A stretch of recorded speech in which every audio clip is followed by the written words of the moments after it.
I worked with a horse for about a year on a recovery of a torn bow tendon.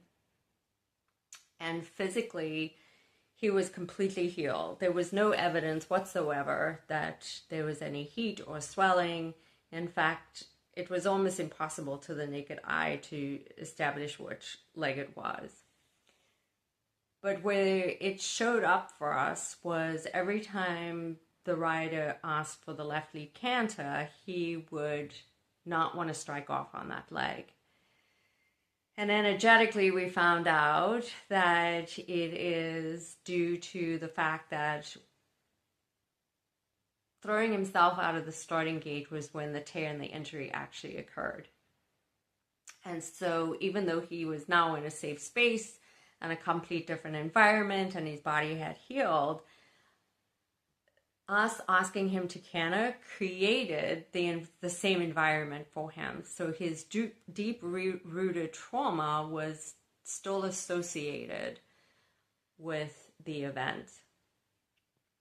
And in order to moving past the injury, because it had physically healed, into an emotional state where he could identify it wasn't going to hurt again, we really first built his body up, and so physically we knew that he was capable and able to do the canter on both the left and the right. And of course, out in the paddock, he did this all the time. He would get up from rolling and strike off on the left lead, and he would be perfectly fine. And he would switch and change his leads, but anytime it was us under saddle, he had a direct association to the original traumatic event. And if anybody's ever torn a muscle or a tendon or Achilles tendon, you know it's something you're not going to forget. It's extremely painful.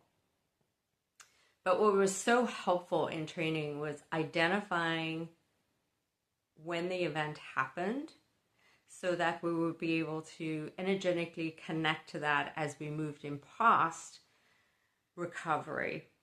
And he certainly did. And it took a while. But now he canters on the left lead and he has no residual effect whatsoever. In fact, he's forgotten about the injury. But definitely knowing the root cause helped us identify where the trauma was and be able to be very patient and understanding towards it.